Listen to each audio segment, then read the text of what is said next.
In a city where law was meant to protect people, it became a weapon to silence them. One man, an ordinary shopkeeper, never imagined that a single night would turn him into a symbol of justice. His name, David Carter.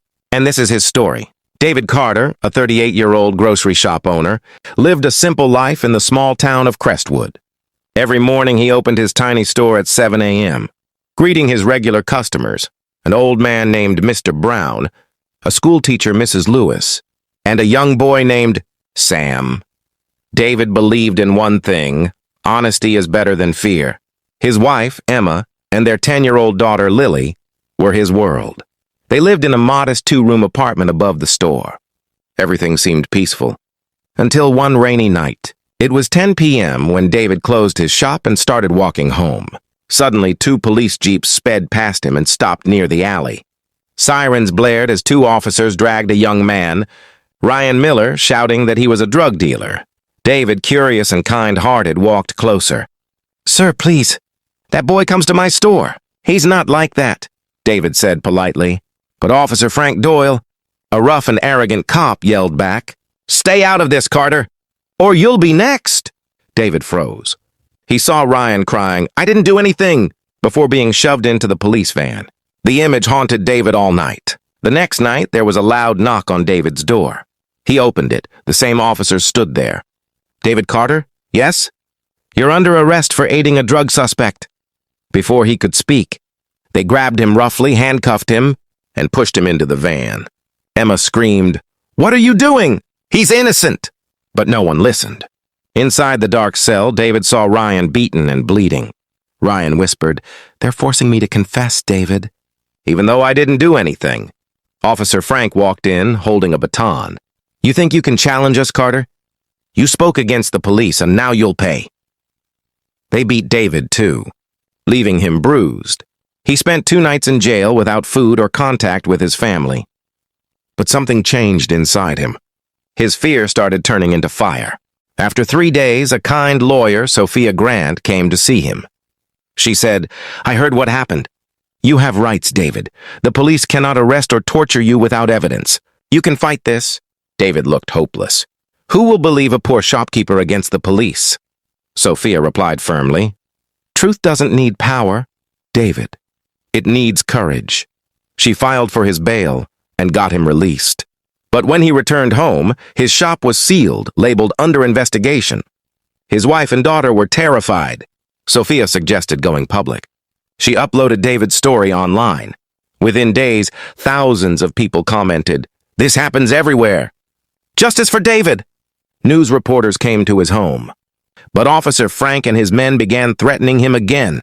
Anonymous calls, broken windows, constant fear. Emma said, crying, "Maybe we should leave this town." David held her hand and said, "If we run, they win." One day, Sophia brought evidence. CCTV footage showing the police planting drugs in Ryan's bag. David's eyes filled with tears. "So they ruined 2 lives for promotion." Sophia nodded. "Yes, but we can take this to court." As they prepared the case, David learned about the common man rights, the right to remain silent, the right to legal aid, the right against illegal arrest, the right to protection from torture, and the right to demand accountability. He realized knowledge is power. The first hearing began. Officer Frank stood confidently, smirking. David stood beside Sophia, trembling slightly but determined. Sophia said to the judge, "Your Honor, my client was arrested without a warrant, tortured without cause, and defamed without proof. We demand justice for this abuse of power." The courtroom buzzed with murmurs. The judge allowed further investigation. That night, 2 men followed David's daughter Lily from school. Emma panicked. "They're watching us!" David confronted Frank outside the court. "If anything happens to my family, I'll expose every one of you." Frank laughed coldly. "Expose us? You think anyone cares about a common man?" David stared at him, silent but burning with resolve. As the night fell, David stood on the rooftop, looking over the city. Rain began to fall, just like the night it all began. He whispered, "I was silent once. Not anymore. A common man can be powerless, but not voiceless." The camera panned up to the city skyline. Days turned into weeks. David Carter's case had started to draw national attention. News channels were showing his story. An ordinary man takes on police corruption. Some called him brave, others foolish.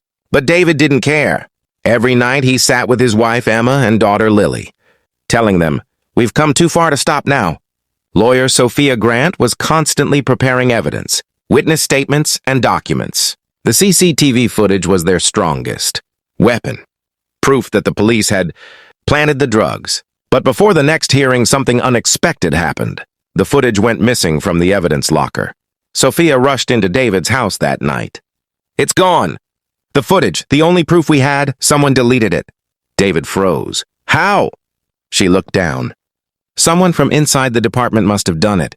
Frank has influence." David sat quietly for a moment, then said in a low voice, "If they think I'll stop because of this, they don't know me anymore." The next morning, David walked into the local news station asking for help. "You all want the truth? Then follow me. I'll show you what the police did." Reporters followed him to the police station gates where he stood with a sign, "A common man demands justice." People started gathering. Some clapped. Some filmed.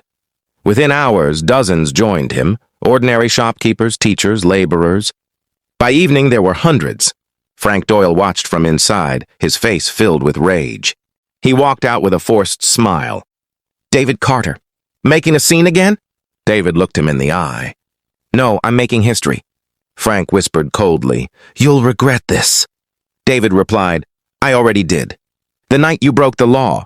That night, thugs attacked David's store, setting it on fire. Flames rose high into the sky. Emma and Lily barely escaped. David watched his entire shop, his life's work, turn to ashes. For a moment, his hope broke. He fell to his knees, whispering, "Why me, God? Why always the innocent?" Sophia placed her hand on his shoulder. "Because the innocent are the only ones strong enough to fight."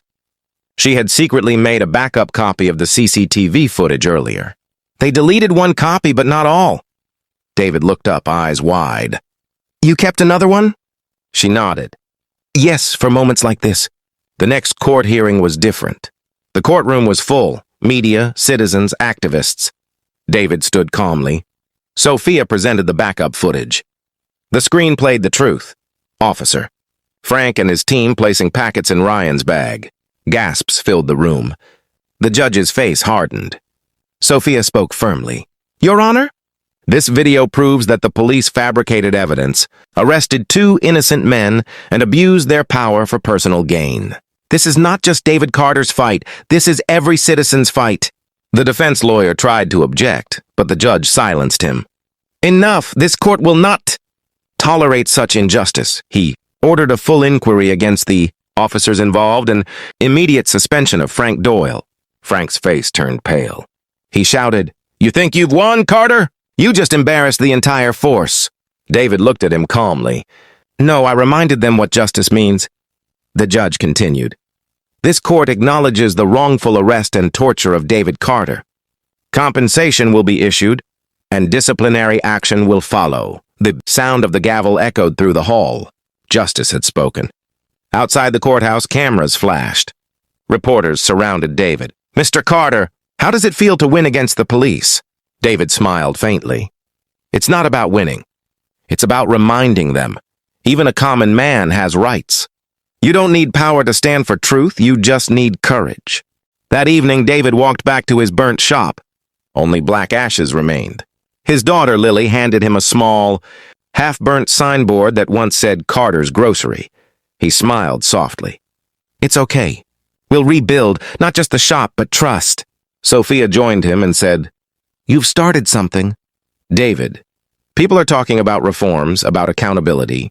You gave them hope." David looked at her. "I didn't do it alone." "You stood by me when no one else did." She smiled. "That's what justice is supposed to do. Stand by those who can't fight alone." Weeks later, the news reported that Frank Doyle and his team had been arrested and charged with evidence tampering and abuse of power. The same city that once feared the police was now standing up against corruption. Posters appeared around town. "Know your rights. Speak your truth.